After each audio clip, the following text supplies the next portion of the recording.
સુરતમાં સામી ચૂંટણીએ જ મતદાનના બહિષ્કારની ચીમકી સામે આવી રહી છે ત્યારે સુરતના અલથાણની આશીર્વાદ વિલા સોસાયટીના રહીશોએ બેનરો લગાડી ચૂંટણી બહિષ્કારની ચીમકી આપી છે। સુરતમાં અડાજણ અને ઉત્તરાયણ બાદ પાંડેસરા વિસ્તારમાં ચૂંટણી બહિષ્કારના બેનરો લાગ્યા બાદ હવે અલથાણ વિસ્તારમાં આવેલ આશીર્વાદ વિલા સોસાયટીના લોકોનો રોષ સામી ચૂંટણીએ જોવા મળ્યો હોય તેમ સોસાયટી બહાર બેનરો લગાડી ચૂંટણી બહિષ્કારની ચીમકી ઉચ્ચારવામાં આવી છે। સોસાયટી બહાર ભાજપના અન્ય રાજકીય પક્ષોના પ્રવેશ પર પ્રતિબંધ હોવાના બેનરો લાગ્યા છે અને કહ્યું છે કે છેલ્લા 20 વર્ષથી ચાલી આવતી સમસ્યાઓનું કોઈ સમાધાન થયું નથી। ટાઉન પ્લાનિંગના નામ પર માત્ર અસુવિધાનો આક્ષેપ કરાયો છે।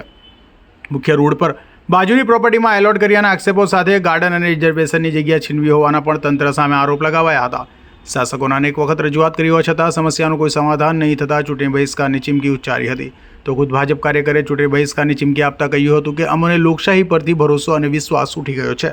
ચૂંટણી પતી ગયા પછી શાસક પક્ષના લોકો ફરકતા નથી, જેથી સમસ્યાનું સમાધાન નહીં થાય ત્યાં સુધી ચૂંટણી બહિષ્કારનો નિર્ણય કરાયો છે। ત્યારે હવે જોવું એ રહ્યું કે સામી ચૂંટણીએ કોર ભાજપ વિસ્તાર ગણાતા અલથાણમાં ભાજપ નેતાઓ ડેમેજ કંટ્રોલ કરવામાં કેટલા સફળ થાય છે।